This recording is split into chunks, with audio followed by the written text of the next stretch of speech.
Alam nyo ba na ako yung tipo ng tao na kapag kami nang de-demotivate sa akin, lalo akong ginaganahan? Hi, my name is Mary and I've been working from home since 2009. Nakakatuwa yung live last night because ang daming nag-share ng mga personal experiences nila. And while many of it hindi related sa freelancing or working from home, talagang na-identify namin na yung experiences pala natin, hindi siya halos, although different people yung involved, different kumbaga sitwasyon or yung mga ganap-ganap, ganyan. Pero at the end of the day, yung mga factors na nakaka-apekto dun and the way that we respond to it, may pagkakatulad-tulad pala tayo. Si Amery, hindi ko alam kung sino nang-discourage sa kanya na wala daw future sa freelancing. Pero kagaya ko, palaban si bakla. Ang stability ng freelancing, it's always dependent on how you manage your freelancing business. So yung pinupost ko na videos about shortcuts, pandaraya, the problem with that is it may get you a client or two, but it will not future-proof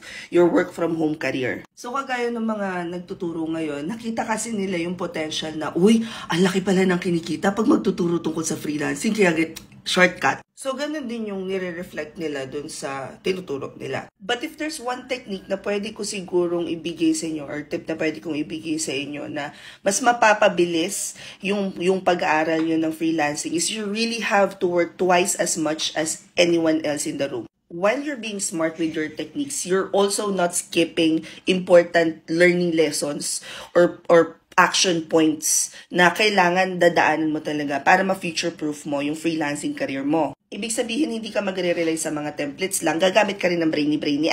Dahil yun ang babayaran sa atin as freelancers. Okay? Kung gusto nyo ng training na pagagamitin kayo ng brainy-brainy nyo at papracticein kayo kung paano nga ba yung proper way of becoming or transitioning to freelancing, then baka ako yung makakatulong sa inyo. Kung hindi ka pa sure kung anong niche, market, service ang kaya mong i-offer as a freelancer, I highly recommend na mag-enroll kayo sa Revamp Basic Work From Home Training Program. Tuturuan namin kayo na lahat ng core skill set ng isang freelancer.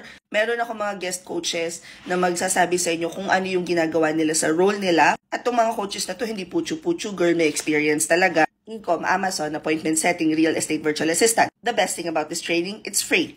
Pero, dahil ang daming tao na lagi na lang nagre-register kasi free, tapos hindi naman committed, meron tayong refundable registration fee na 399 pesos. Mare-refund mo yun kapag perfect ang attendance mo, nasabit mo yung homework on time, at nakapag-mock interview ka na with me. So yes, imbis na ako ang babayaran mo para ma-mock interview ka, ikaw pa ang babalikan ko ng pera pag nagpa-mock interview ka. To enroll, just click the link in my bio. Click nyo yung Revamp Work From Home Basic Training Program. May ask you to log in, but it will take you to this form na if you fill out ninyo, dyan nyo na rin lalagay yung proof of payment. See you sa January. Comment down questions you guys have about working from home.